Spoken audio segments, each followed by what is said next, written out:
बाहर हवादार कमरे में आए। सोनी को पुचकार कर चुप कराने के बाद मैंने उससे पूछा, तुम चीखी क्यों और विनी कैसे बेहोश हो गई? भैया मैं नहीं चीखी, मैं तो विनी को खोजती हुई बाहर हॉल में गई थी। वो शायद अंदर वाले कमरे में छिपने गई थी। उसकी चीख की आवाज सुनकर मैं भाग कर आई तो वो ऐसे नीचे पड़ी हुई थी। सोनी ने सुबकते हुए बताया। माँ विनी को देखकर रोने लगी थी। मेरी हालत भी खराब हुए जा रही थी। माँ को संभालूं, सोनी को संभालूं या फिर बेहोश पड़ी विनी को देखूं। सचिन दौड़कर 2 गिलास पानी लिया। एक गिलास माँ को थमाकर दूसरे से विनी के चेहरे पर छींटे मारे तो वो धीरे धीरे होश में आने लगी।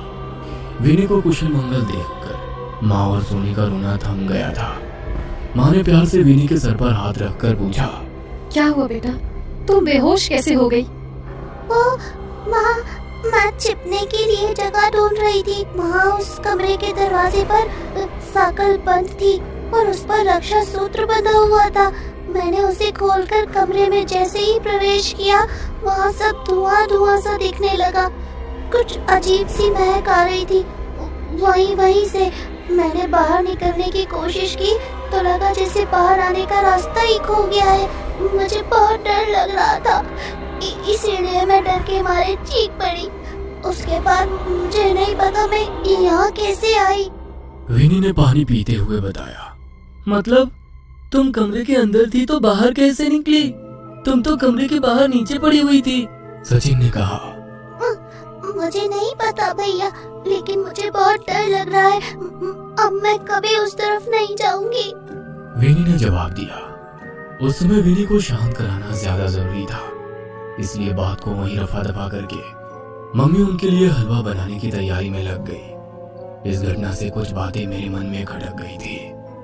अगर विनी की बात सच है तो वहां दरवाजे पर मैंने कोई रक्षा सूत्र बंधा क्यों नहीं देखा? दूसरी बात, कमरे से विनी बाहर कैसे पहुंची? अंदर धुआं कहां से और क्यों आया? कैसी महक की बात कर रही है विनी? मन में विचित्र ख्याल आ रहे थे।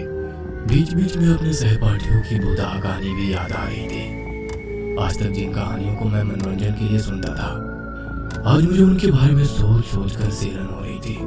पूरी रात नींद मेरे साथ आंख मिचौली खेलती रही। सुबह तक मेरी लाल सुर्ख आंखें मेरी रात्रि जागरण की चुगली कर रही थी।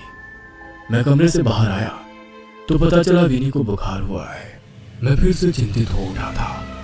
शायद उसके अंदर डर बैठ गया था, जिसकी वजह से उसे बुखार आ गया था। दिन भर मम्मी विनी की खातिरदारी में लगी रही, लेकिन उसका बुखार कम होने का नाम ही नहीं ले रहा था। रात गहराते उसका बुखार सीमा से परे पहुंचने लगा था। वो बदहवासी में रात भर कुछ बड़बड़ाती रही थी।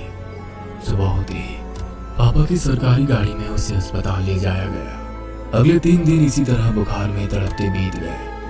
मम्मी पापा हॉस्पिटल में विनी के पास ही थे। आखिरकार चौथे दिन खबर मिली कि विनी की हालत में कुछ सुधार आया है। अगले 2 दिन और अस्पताल में बिताने के बाद विनी घर आ गई थी।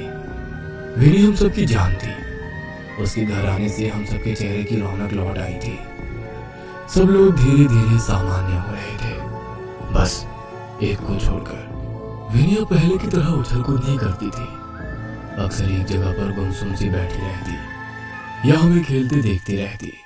पहले तो हमने इसे बीमारी की वजह से पैदा हुई चिड़चिड़ाहट और कमजोरी समझा, लेकिन ये सिलसिला अंतहीन हो गया। विनी अब कम ही बात करती थी। ज्यादातर समय वो अपने कमरे में ही बिताती थी। समय अपनी गति से आगे बढ़ रहा था।